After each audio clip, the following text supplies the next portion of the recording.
for quorum? That's a good question. I guess only probably if an official meeting is called to order with, I think otherwise it just becomes like a work session.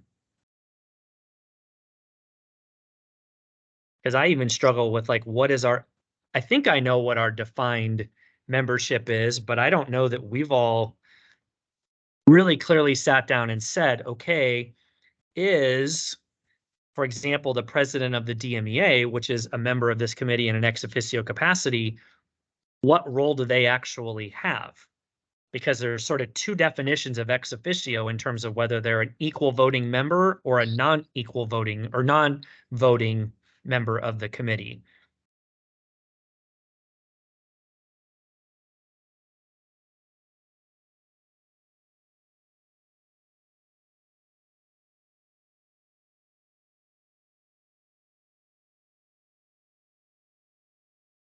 We'll start in like a minute.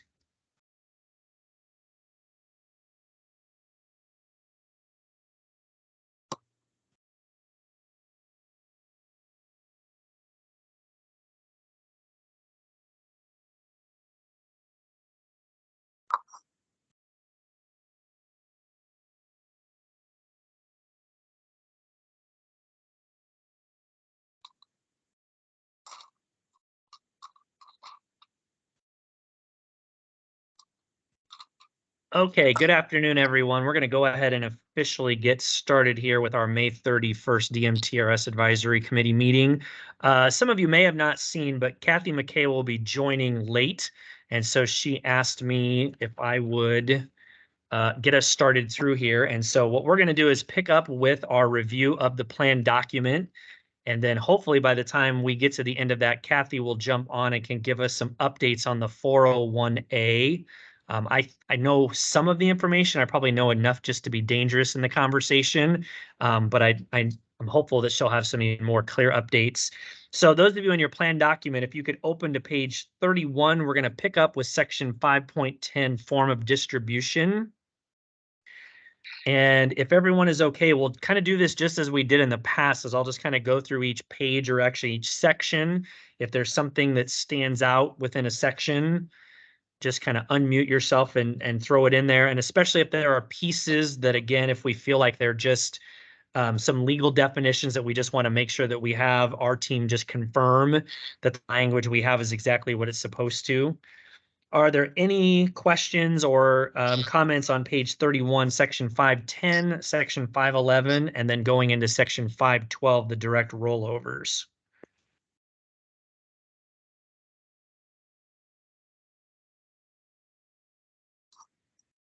All right, how about on page 32, again, continuing with section 512, again, making an assumption that these look like they're all code language in terms of the rollovers and all those pieces there. So my assumption is that we'll just get a review of that to make sure that it's all clean, accurate, and current.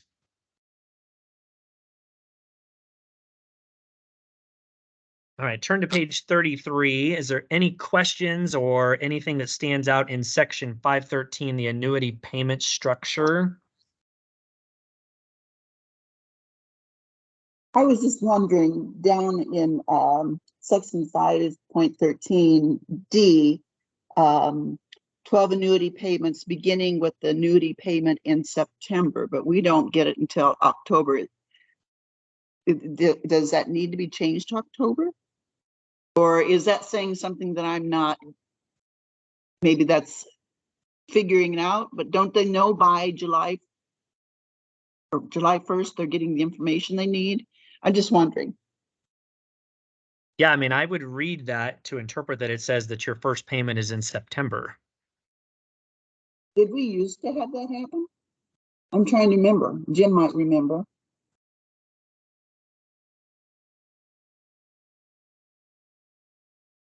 I'll make a note. So 513D, we just need to find out what is the exact month that that payment begins, and we make sure that we have the correct commencement there. We've been doing it October 1, but it seems like, it just seems to me it used to be September 1, because you have a couple months, and I know they're busy months for the district, but see, I don't know. financial stuff is not easy to figure. I know it takes time.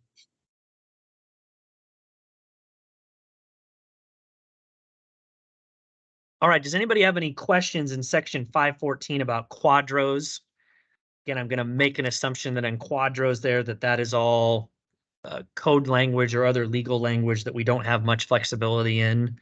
I know we've had quadro issues in the past, especially as we were talking about transferring people to IPERS.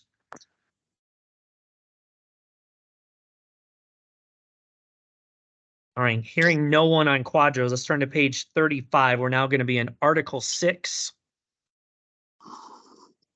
We just have a little piece there on 6.1. No loans. Sorry, folks. No loans. Can't borrow against the plan. Anything in Article 7, Section 7.1 or 7.2? I'll just throw out on 7.1 again is just coming up with just sort of the final clarity on who and what is plan administrator and just making sure that whatever is in our definition is then carried through the whole document. I posed that a couple times in section 2 and 3 as well.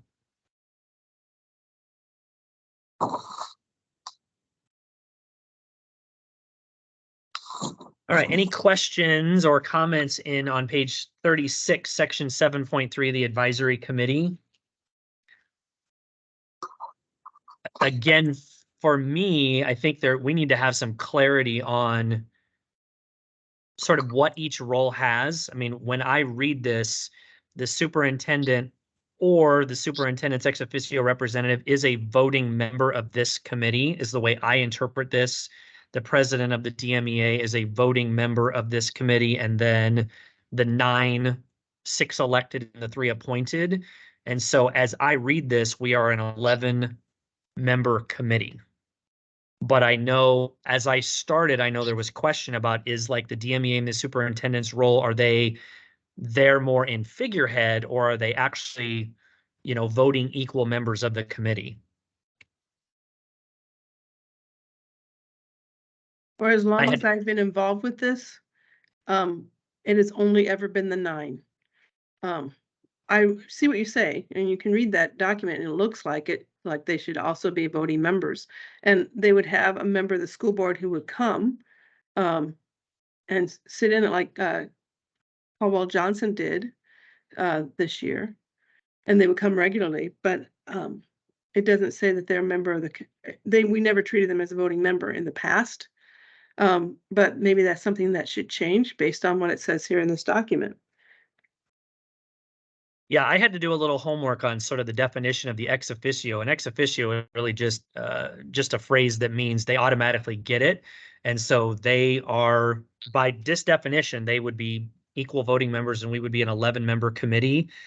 And yeah, we need to talk about and find where's the right placement of whether a school board liaison is also an addition to section 7.3. Mm-hmm.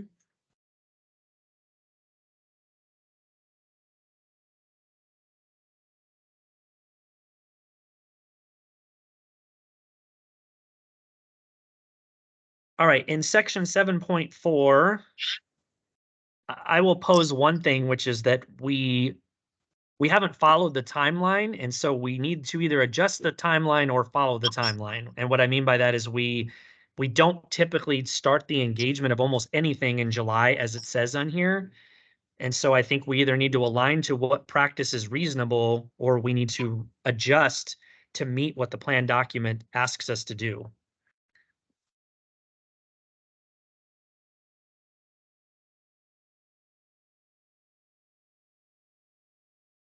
Any thoughts within section A? I know it gives us that squeaker because it says July or as soon as thereafter. I think you could debate and argue that if we don't meet until the end of August or September, that I'm not sure that we're being true to as soon thereafter as possible.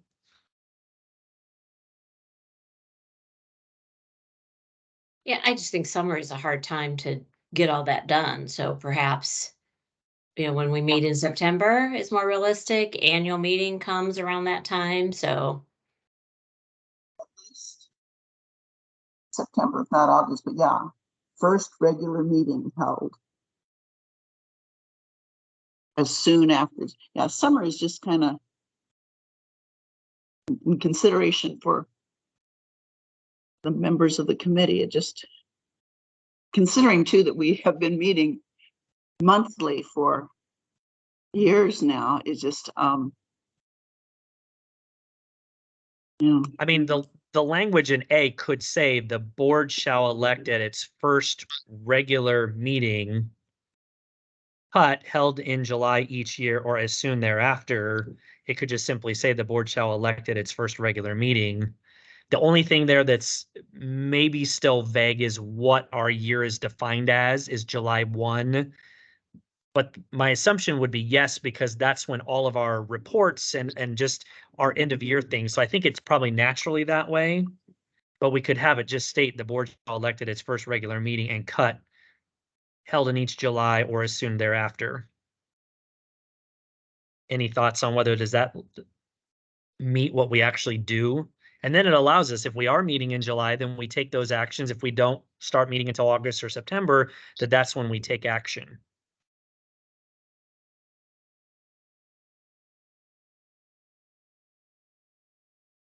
And this is just referring to the 3 citizens. Yeah, that's all that section refers to. But then within B, it's interesting because it doesn't really put the date on, but there ends up becoming an assumption that it's under the same timeline under A. But it's not clearly written as such.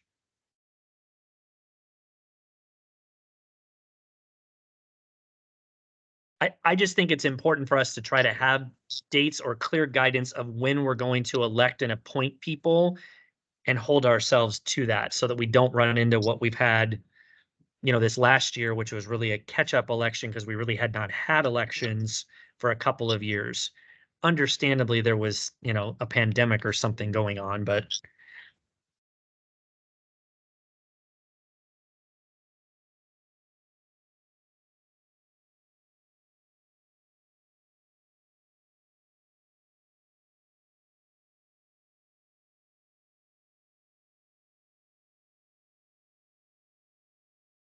any other comments or questions in section 7.4?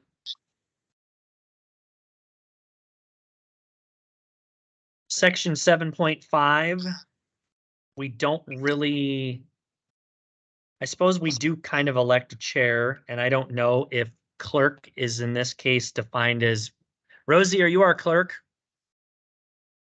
I feel like clerk is just not the appropriate title for it. I don't think so. And Also, I don't know. it only has mail and telephone, when most of us don't use either one of those to communicate Yeah. anymore. Yeah.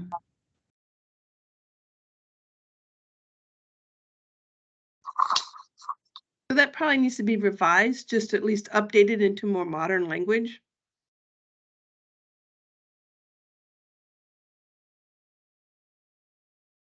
Bring it into the 90s, with the email.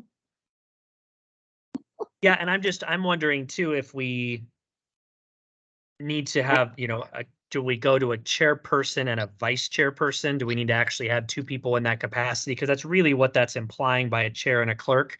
At least my years, we've not had I don't think so. I think what clerk. that whole phrase is implying is not that at all. I think what it's trying to get to is that you have to have 2 days notice before you call a meeting. And it says who has the power to call the meeting. So are you suggesting that it would be any of the 11 members could call the meeting? Because this would imply that it would only be the chair and whoever the clerk is, which we don't actually have that role. And I think we would all have equal power to say, yeah, we're going to call a meeting. And I don't know if 2 days notice is proper, because I don't actually think that most of us can reasonably turn around it in 2 days. Yeah, things are a little heavier. Maybe let's have everyone look at section 7.5 and why don't you send your thoughts back to me, and then I'll kind of compile them and get them back to everyone and then get them to Kathy. We'll just kind of figure out what's operationally, what just makes the most sense for us going forward. Totally agreeing that at minimum, it's got to be modernized. But I think let's think about, who can call a meeting, Do we have a chairperson? Do we need a We do have a secondary? chairperson. Brad Becker is our chairperson. Right. Do we So we need to have a have a, chairperson, and then we also, when Brad's not there, and then it's Kathy. So and I think as long as Kathy is assuming the superintendent's spot, then it's probably appropriate. Otherwise, we would have a non-voting member who's serving in that spot, which that may, grand scheme of things, is probably not a big deal, but operationally it may not be what we want from a committee standpoint. So look at 7.5, send your thoughts to me, I'll compile them. All right, 7.6.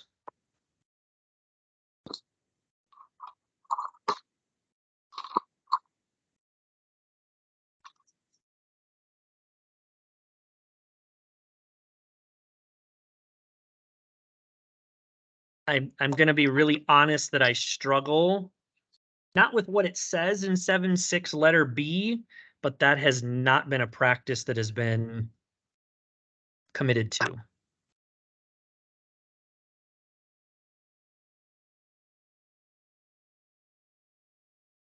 Well, we have voted to make recommendations to the board.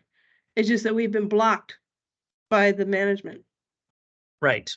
Yeah, that's why I was like, I'm not opposed to what the writing of it says. I just think that it's one, again, where I think to me, there's an implied spirit and intent, which is we make the recommendation, and that, like you said, that there isn't actually then a blocking mechanism to not even get it forward. And that may go beyond this plan document.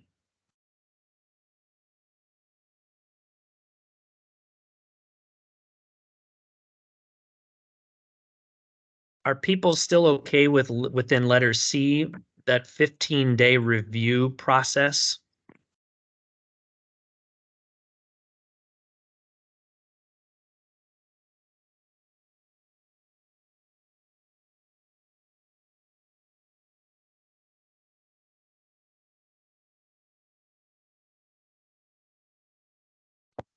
Well, my understanding is that is something that, like the annual, before we have access to information prior to the board voting on it, and we need to get that information 15 days prior. Is that correct? And that has not always happened. Right. That's why I posed that question, because there have been times that notice has been less than 15 Oh, days. yeah. And yeah, debate and argue whether it was intentional or not. It just, in the last 3 years, it has not happened every time. Yeah. I mean, I think it's that 15 days is fair. We should have access to that. on that is not good. My idea. We need to try to hold them to that 15-day. I think allows us to connect with the members or do some research or checking or collaborating, or I agree, Barb.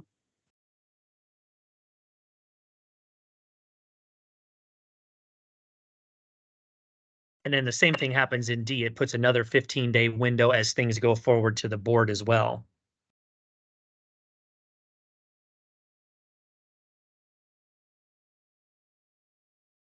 All right, section 7.7. I'd like to see us have a little more clarity on when the annual meeting will occur, because we've done it at all different kinds of times of the year, and I think it would be good communication across the board if we would actually designate a month when that meeting would occur. Not that we couldn't have an additional meeting, but I think changing it from when it was in the spring and then it was in the fall and then it was in early summer, I think it would behoove us to, at least for the purpose of the plan document, choose the 1 month that the annual meeting will occur. That's my opinion.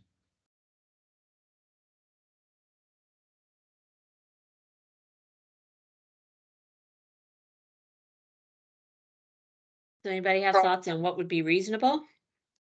It just states as soon as possible after the beginning of each school year. I like that. September, October. If you want month, September/October, it gives us flexibility. but I like staying with the fall, like it says. Historically, we've done it in October. I mean, if you look at the larger historical pattern, recent patterns have been ended because of crises. But our normal is to do it in October. Let them close the fiscal year, get everything under control, have a chance to kind of get their ducks in a row before they have a meeting. Yeah, I But think in that recent years, it's been all over the map. I would lean towards October also, just because for members, August is craziness to get past Labor Day, open houses and things like that. October, early October sounds like a much better time to have it. Just my 2 cents worth. And my question too is, in the annual meeting, probably one of the biggest complaints that I've heard across the board is the lack of having a written document, a summary, something for people to tangibly have. And I wonder if we don't need to put that in here. Whether we, we could modernize it and have it be that it would either be in an electronic form or a paper form. But I know that that's been sort of a complaint, is that there's sort of this laundry list of things that should occur in the annual meeting. And I think access to asking questions about them occurs. However, I'm not sure that we've done a really good job of clearly providing this level of information to every person who shows up, regardless of if, I haven't paid one lick of attention since the previous year's annual meeting. I want to be able to get the content, the information, so that I can be as engaged as I can in this meeting. And I know that that may be a lot to ask in terms of, papers and copies and having things organized ahead of time. But I feel like that's really our obligation. And I think that that's the intent of having an annual meeting. The annual meeting, if it follows up with we're supposed to get the letters from Kathy about the change in excess earnings and she's done some updates also in the past. So that gives a little bit of information to people. Maybe we need to ask for questions at the time when we let people know when the meeting's going to be, and ask for them to send us their questions, concerns, things they want us to address. Maybe that would help guide us. Lola, do you think that's more just a practice that we ask for, or do you actually see that as written in 7.7? Probably a practice. I don't know that it needs to be written down, but yeah, I wrote that down because I think that's a great idea for us to try to reach out to folks and say, hey, the annual meeting is whatever day, October 15th. Try to send questions to us by October 1st so that we can shape the meeting in the way that you want and need the best that we can.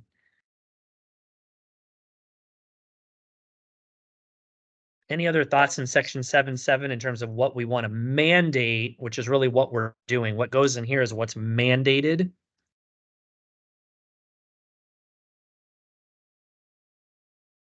All right, let's talk about section 7.8, actuarial valuation.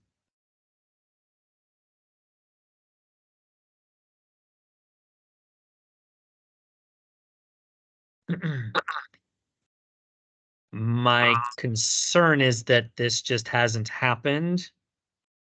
And we've even struggled with what exactly is this particular report and how is it the same and how is it different from the annual report, the annual summary that goes to the board and to us.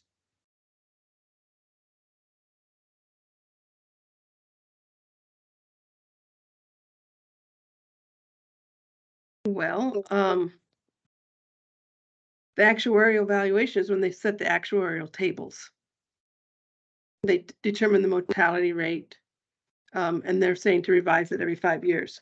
We haven't revisited it recently because that valuation would really have a huge impact on our fund. And we decided to postpone that during the pandemic when life expectancies were changing rapidly. But the actuarial valuation is different than the report, the annual report we get from our investment group. Does that make sense? It does, Yeah, and we it and we does. did a partial, and I don't want to, and maybe it was full, but I know at least a partial with our actuary as part of TCG, because we saw some of those pieces and parts as well.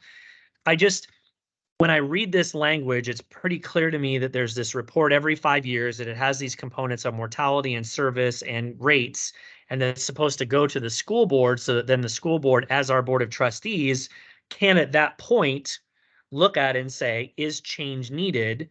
They would propose a change, and then it would actually bounce back to us for that 15-day window of opportunity to, provide feedback, look at it, and have that discussion.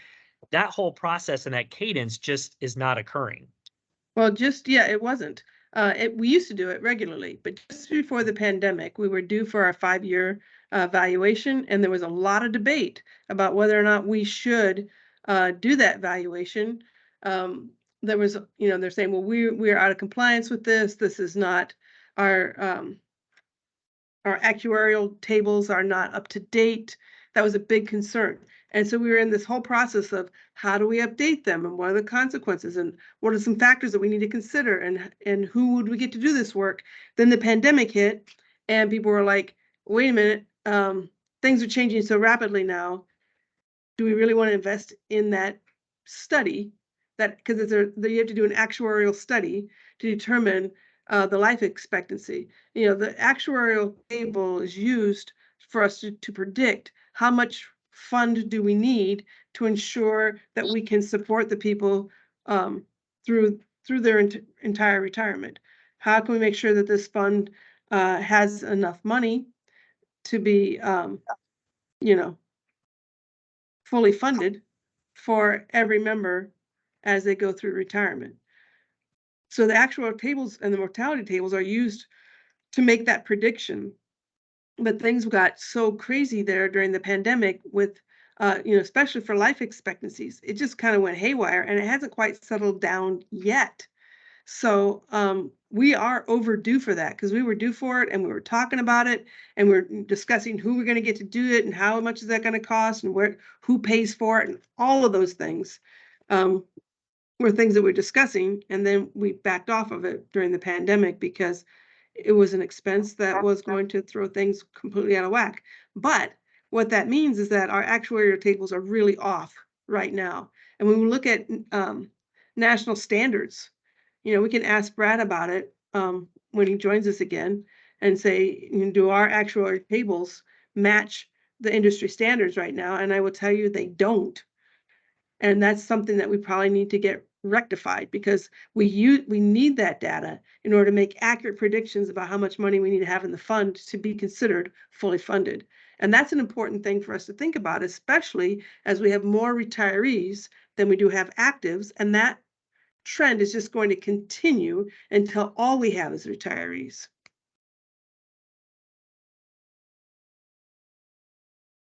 I'll follow up with Kathy to find out where we are and aren't with that because I know that there were some updates because TCG needed it. I just don't know that I can put together and say, was it fully aligned with what's here? Did they, I don't know. So let me follow up with Kathy just to kind of see what do we already have? What do we need? And then to also in the long run is just look at, do we all want this practice to be in a 5-year cadence? And do you want the pieces as is outlined here? Well, I think the 5-year cadence is industry standard. That's why it's a 5-year. Every 5 years, you go back and review the mortality tables. We've just fallen out of that cadence. We used to keep it pretty tightly, but we've fallen out of that cadence primarily because of all the weirdness that happened recently. Whether TCG used our actuarial tables or their own, that would be a good question to ask.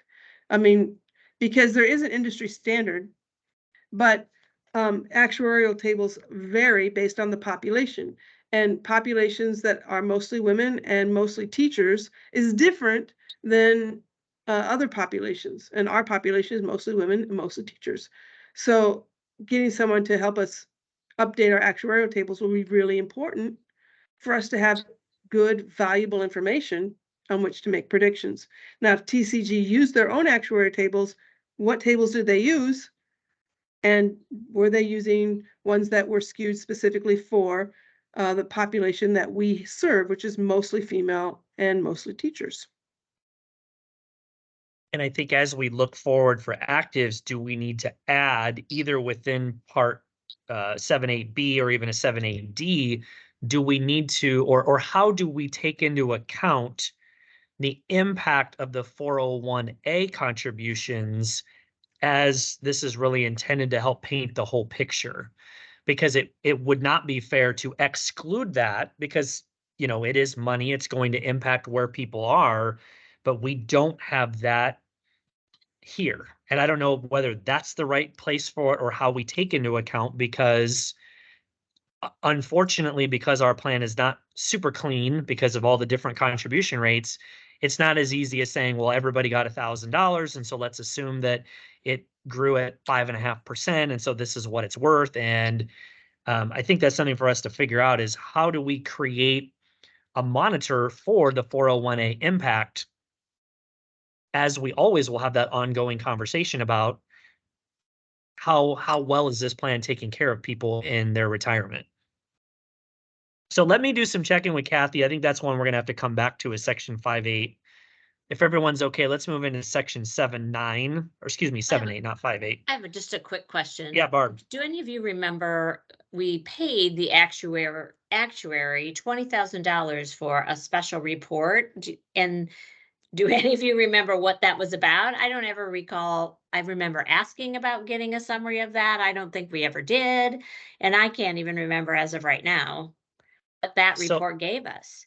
So Barb, that report was to try to basically identify where were all of the actives at financially, so that in that pursuit of that conversation about IPERS, you know, how does that fit? And it was my understanding, and I could be completely wrong, that the pieces that we think about in here, this actuarial valuation updates, that those things took place.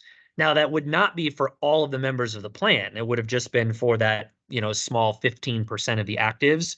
But I could be wrong about that. As Jessica's talking now, I'm scratching my head going, did those pieces actually get updated or not within that particular study? But that was just to be actives or related to actives. And that was just recently, correct? Just right before, when we were talking about, but I thought we had another one previous to that we'd asked our actuary to do something more related to this, and Kathy and Brad were going to get together to go through it. But So I think we've had the actuary do two. One was okay, was to look at just sort of where everybody was at financially. And then the second one was to look at, okay, if we actually do make the moves, you know, to IPERS, Okay. what's the value, that where are they going to be at, so that it created that neutral understanding of, you know, who would benefit, who would not. okay, Yeah, we need to find out what exactly was in that first yeah, actuary report, and how does it affect section 7.8, and what is still needed, so that we can make sure, you know, as we talk about other things, that, you know, that we're as informed as we can be, and that the school board members are as informed as they can be about where is the plan truly at. yep, agree. I just keep thinking that I remember hearing, whether it was Brad or Catherine or somebody made the comment that we were okay, that we were up to date with something. And I thought it was the mortality report, but Jessica, you're saying no. But there was something that I remember thinking, well, that's good to know.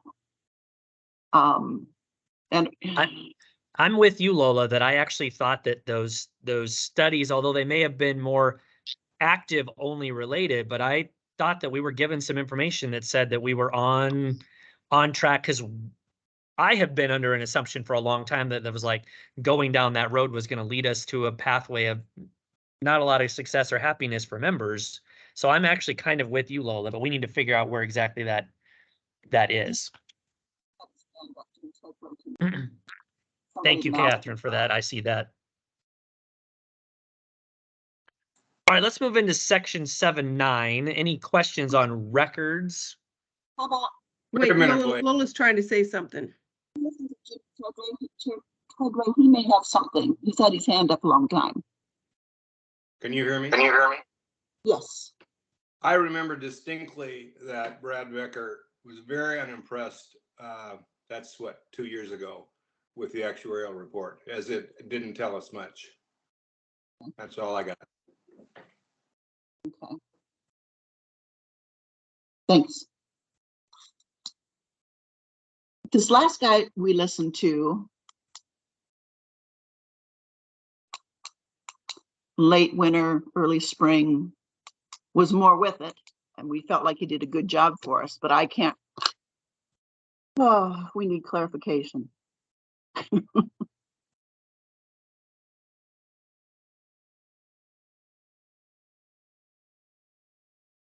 All right, any thoughts, questions, anything in section 7.9 about records?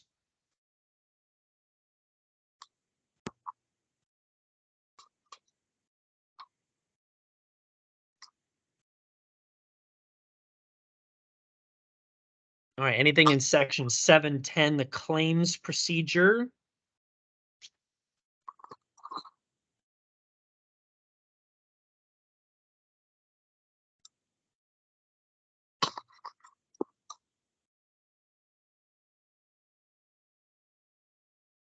All right, how about section 7.11 on page 39, the liability?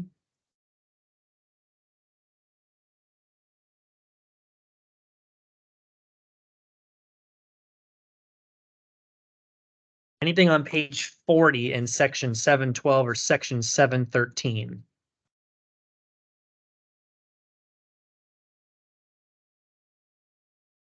All right, let's move right along into Article 8. Anything in section 8.1, 8.2, or 8.3?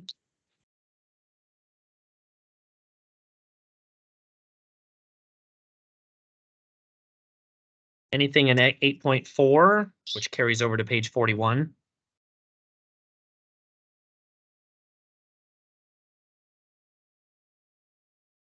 Anything in section 8.5?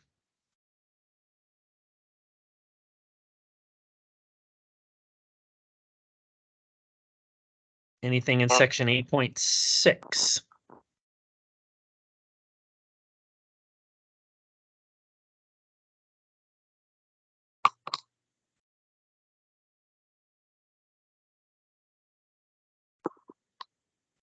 All right, anything in 8.7, which actually runs from page 41 to 43. So there's kind of a long section. So I'll pause for a second to give you a chance to look at specific powers and duties of trustee.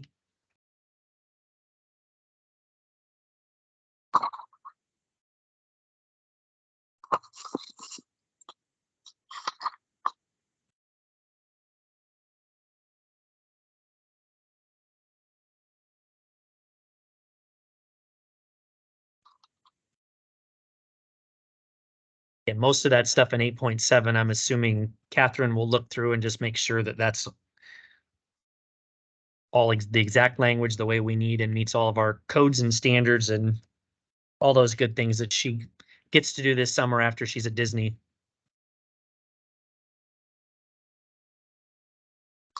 All right, I'm going to jump into section 8.8.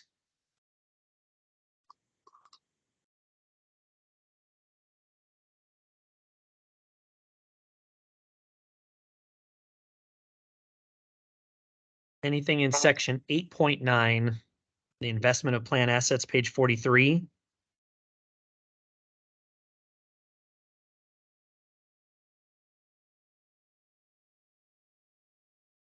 All right, page 44, section 8, 10, 11, or 12.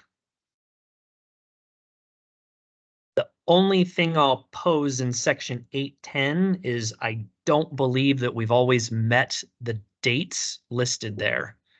I think that there have been times that the school board has not actually approved those final calculations until after September 1st.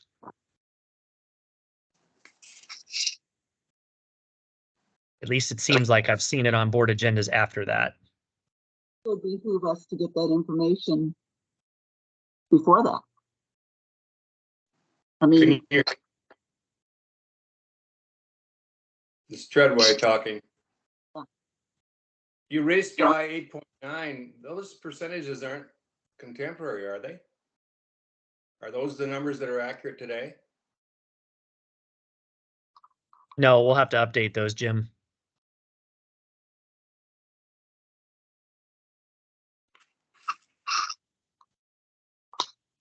What I'm hearing from our business and finance team is that they are not able to give information after the close of the fiscal year until October for special stuff. They say that because of the way the school year, they've gone into great explanation because of the way the school year lays out and what the deadlines are, that October 1st is when they can start. So for example, part of my budget is shared programming dollars. I don't get that budget until October. Even though the fiscal year starts in July 1, I don't get that money till then because they have to go through the whole auditing process and closing out the fiscal year and finalizing things, which they do, which has some deadlines in September, like September 15th. And so they're not able to start providing that information till October 1, which is why I think it's been delayed from what it used to be. Now, I don't know if that's because there is new laws that we now have to meet that is impacting our business and finance department, which could be. I don't know, but I do know that getting that information before October 1 is difficult and likely not going to materialize no matter what our document says. Retired members, are you then getting an incorrect October payment that then is made whole in November because the amount has not been current? Does that make sense? we're getting the amount we're supposed to get. Kathy tells us, you guys, don't you remember? She tells us in our, I'm trying to think, at least in our September meeting, if not before, about the distribution and then she has to compile the letter and get it out supposedly before we get our October 1 amount. But she knows the amount. And Because she can I that letter get and she's gotten the letter out before October 1 so people know what to look for and expect. It just hasn't happened because I think her workload is awfully full. because correct me if I'm wrong, when I read 8.10, it would say that the school board would need to approve the interest that's going to go, which would then have the excess earnings, which then is accurately has been paid out on October 1st. That's at least that's what I'm hearing. And so that's the part for me that's kind of the head scratch is, what's the practice that actually is reasonable, but also make sure that we don't end up creating a situation where we would ever forcibly delay the accurate payment to a retired member. And to me, that's why it is September 1st, is because then it gives 30 days to make sure that we get the amount correct, in the books and then able to accurately pay retired members in October. Even though we read earlier that the payment should start in September. So we've got to figure that out because those are not Hi, in Blake. alignment. It's Kathy. Hi, Kathy. It starts accruing September 1st to be paid October 1. So your September benefits are paid October 1st. So Kathy, in section 810, it states each year the board shall calculate the interest and then basically take business action on that between July 1 and September 1. The question was, number one, have we been able to meet that timeline? Because it seems like we haven't actually had the board approve that until later. It's in with the audited reports. It varies when it goes. It has to be approved before I can pay it. So it has been approved before it's on their October check. Sometimes I think it might happen in the September meeting due to waiting for financial statements to come in and things, but it's there so I can have it in on their October check. So should September 1st, is that a correct date that it would occur between July 1 and September 1? Yes.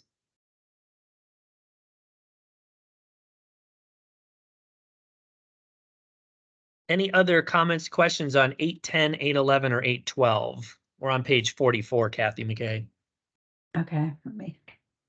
Sorry, I'm late. I thought you'd be all done, Blake. That's why I waited. Good try, huh? We spent our time on my favorite section and yours too, I'm sure, section 7.8. I'll let you tag back and you'll quickly figure out why I highlighted 7.8. All right, group, let's move into Article 9. So Article 9, anything in section 9.1 or 9.2?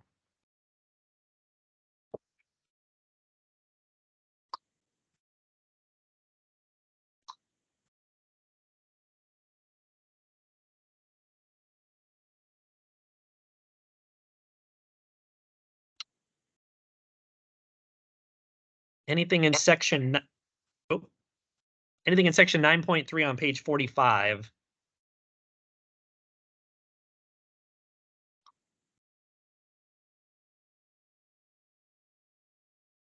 And did anybody notice anything in Article 10? Because I feel like Article 10, again, is a lot of legalese definitions that we have to have in there, but anybody see anything between 10.1 and 10.6? Other than dates and signatures and those kinds of updates?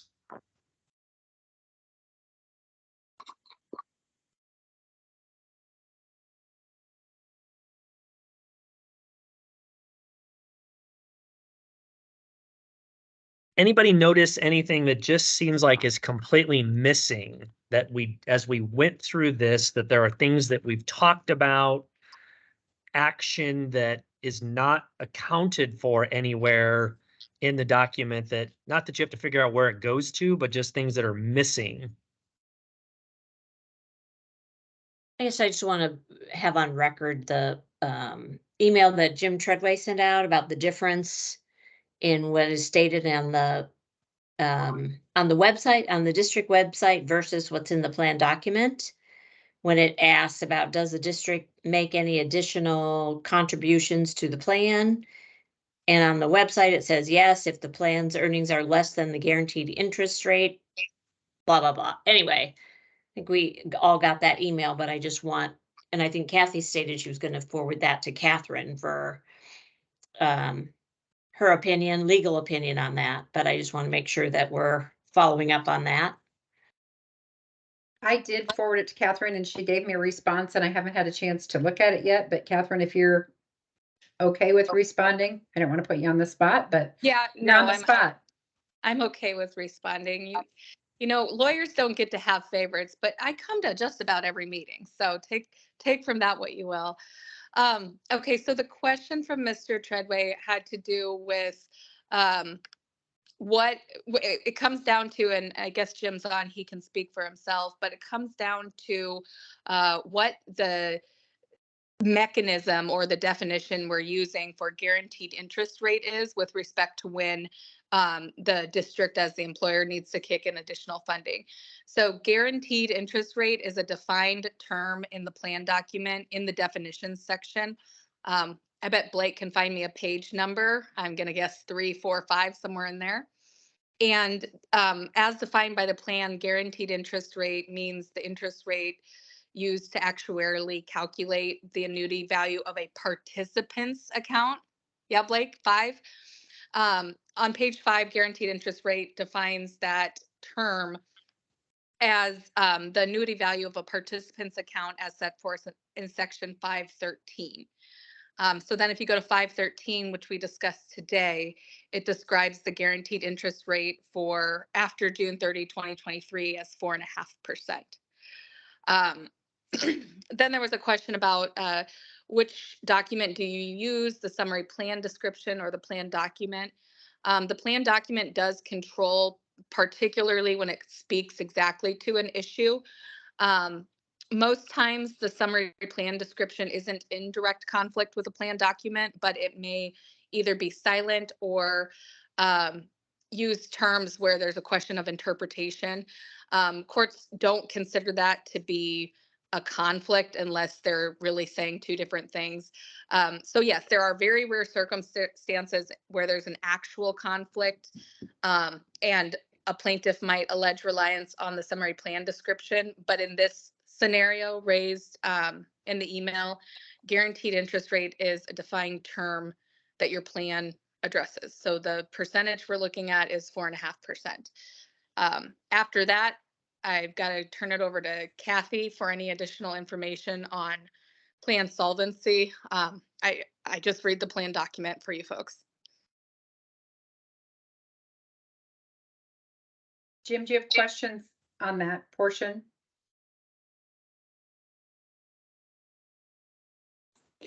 Yeah, can you hear me? My question is, active members really have no guaranteed interest rate. They simply get credited whatever their earnings was for that year. So it's not them. So we're talking about retirees. And so currently, if you happen to retire now, it'd be 4.5. But what about the 5.5s? I mean, that was their guaranteed rate. And so in cases where we fell below that, which in recent years, there've been a couple of those, the 5 or 5.2 or something, where it was below 5.5, there was no money injected into the account balances to reflect that deficiency. And so, Catherine's saying that that the official number is 4.5. Well, that's true at the moment. That's not true for the 5.5 people. I mean, they're living with that number. This is really no big deal. In fact, I would almost apologize because this is no fun actually, but it just occurred to me and that it's different when you look at it. If you were a person who got online, and there are a heck of a lot more people, I bet, who have read what's online than have an actual real copy of the plan document. I mean, I frankly, except for you guys, I've never met anybody who has one and has read it. And so, in other words, which one is in play, which if you're a person that happens to be looking at it and say, well, wait a minute, I'm a 5.5 person. Do I get more money? Well, they don't. They wouldn't get more money. It would go into a reserve area for the accounting purposes. But anyway, the odds of this being an issue are so small, so off the table. But while I've got you here, on page 44, I lost my network connection just briefly as you were going past 9.1. What happens if the board decides, for whatever reason, to eliminate the excess earnings component, the potential for excess earnings, which they voted in 1973?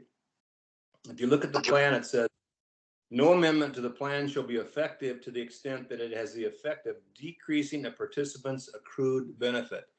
The question is I'm thinking, I know the answer, that the excess earnings award or benefit that's paid is not an accrued benefit. And if that's so, then the wording is kind of clear. I think that the answer is, and I have a note here from Alice Helly, and it says, Alice says no, except I can't remember what the question was. What did she mean? No, you can't change that, or the board can simply decide that the excess earnings is too expensive and they can't really afford it. So they voted it in 1973. They could vote it out again. Anyway, that's my opinion on. I don't think there's anything to be changed there, but it's sort of an ominous little sentence. The board could do it if they wanted to. That's all I got.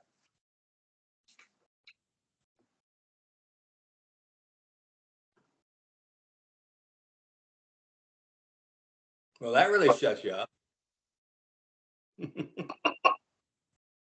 Well, I mean, I think what you said, Jim, would unfortunately be my interpretation as well, that excess earnings is not an accrued benefit. I think that's right. I would agree.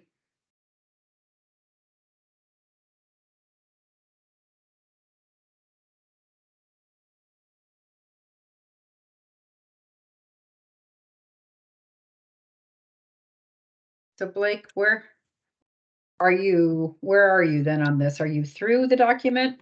We just finished section Article 10, So we are Okay. all the way through. And so Kathy, we would entertain from you any updates for the sort of public portion of the meeting on the 401A.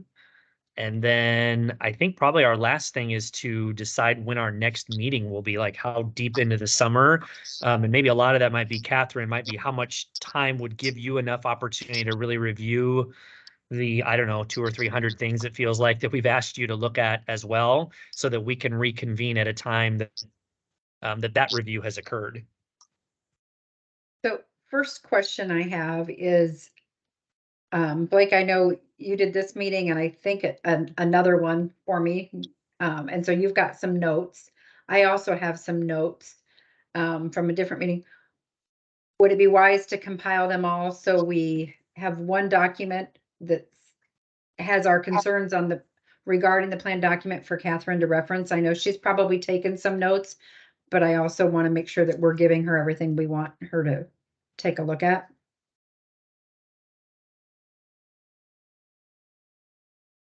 Yes, that probably makes sense for, at minimum, you and I to compile and then send it to the committee to make sure that we didn't miss anything. And then it can go to Catherine. Okay. Catherine, Sorry. how comfortable are you in your notes?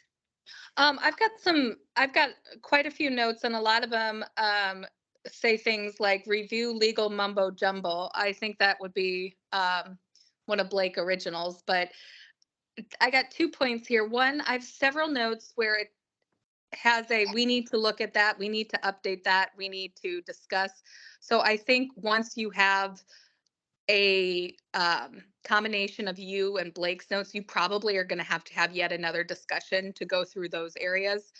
I can start simultaneously reviewing. I'm going to advise this committee to have a CPA review it. We work with Clifton Larson periodically, just to ensure if there's additional compliance updates that those get in there too. I think that can also occur simultaneously. So several moving parts. The school lawyers actually have quite a lot of time over the summer. So I don't mind, getting on this. I just know that there's going to be subsequent discussions needed before you're ready to vote on the document as a whole.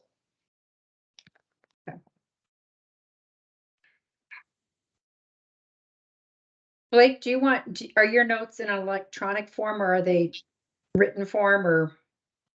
My notes are mostly written. I have one set that's electronic, but everything else is written.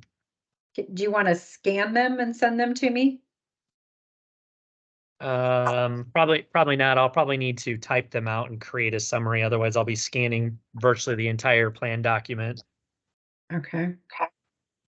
If you want to get me your notes, however it's the least amount of work for you.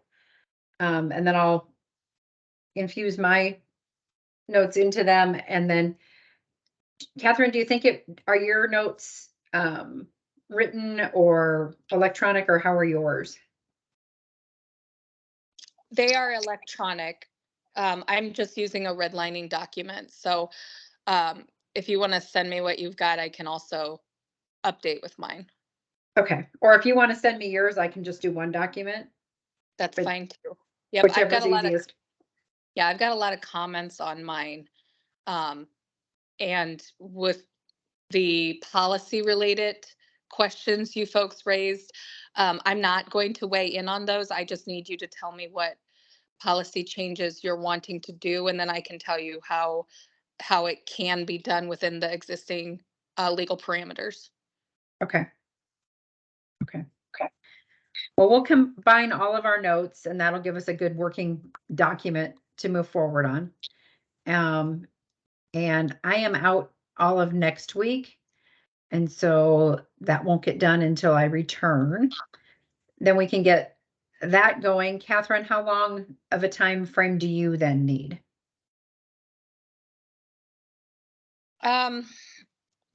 When did you say you think you could get me the material? Probably the week of the 12th. Okay. I don't think I can commit me or the CLA rep to get it done before July 1, but certainly in July, is that acceptable? Yeah. Okay, yep, that I can make that happen. Maybe we plan a mid-July meeting, just, or, hadn't we been meeting on the first week of the month? In July, that would be July 4th, so that's that week, so that's probably not good. And with school out, do you want to meet at 4 still, or do you want to meet during the day? What works best for you? My work schedule doesn't change, so whatever works best for you, we can make work. My work schedule also does not change.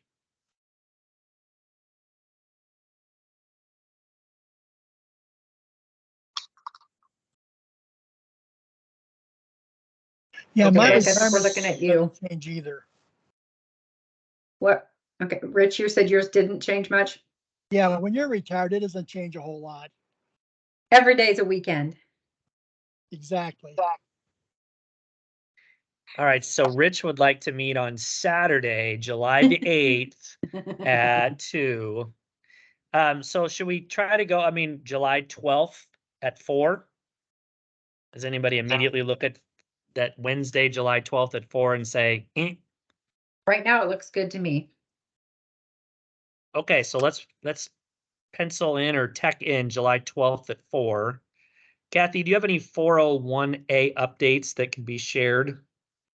So I've been in contact with Jennifer at the state, as well as Robbie, who's her educator there, and we've been trying to catch each other lately.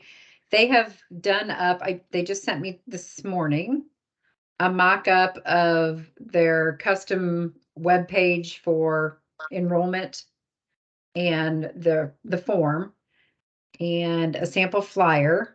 And she's working on more of some type of video thing. We're still trying to figure out if it's going to be something that will be interactive, that people can ask questions, or if it's just going to be a pre-recorded thing that people can watch.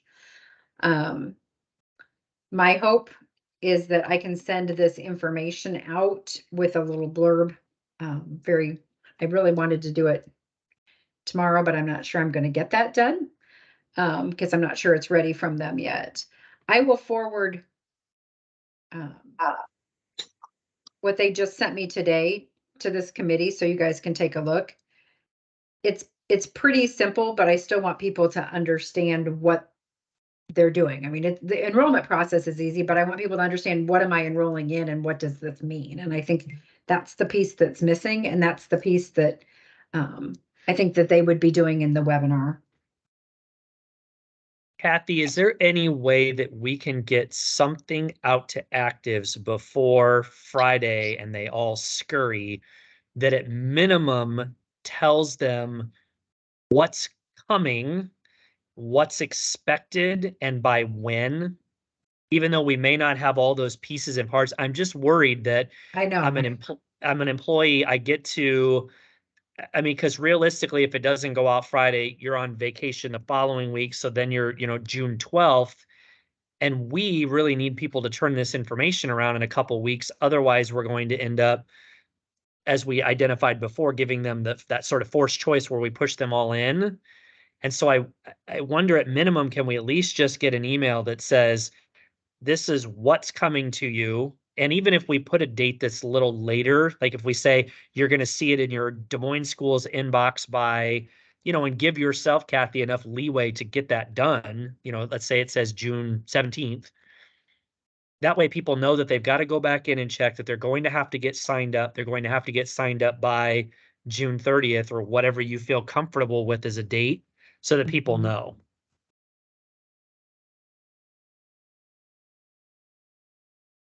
Okay, yeah, let me email Robbie back and ask her when these sites are active, because she gave me 2 links, and I don't know if they're just a sample or if I can get to them somehow.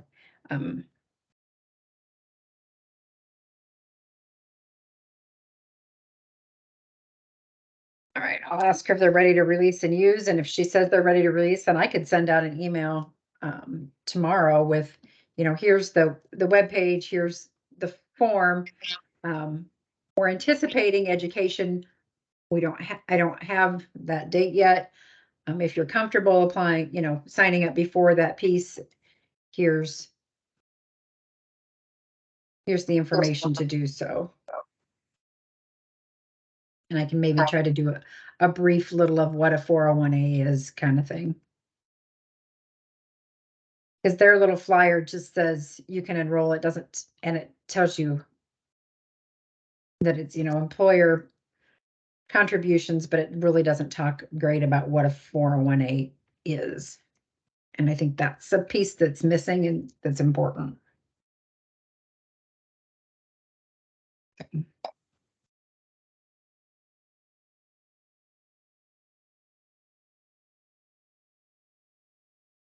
I will work on getting something out. I will do my best to get it out either tomorrow or Friday. Okay, so just to recap, Kathy and I are going to compile our notes together for kind of the whole plan document, the things we identified. We'll share that with all of the committee members so we can make sure that we don't have any holes. Once that's given a little bit of time, then Kathy will work with Catherine to make sure that they can put their lists together. And this committee will meet again on July 12th at 4 p.m. Perfect. All right, sounds like Kathy has some work to do. All right, unless if there's anything else, we are 5 minutes over time, so send me a bill. We will. Take care, everybody. Thank you all. Thanks. Bye, Ron.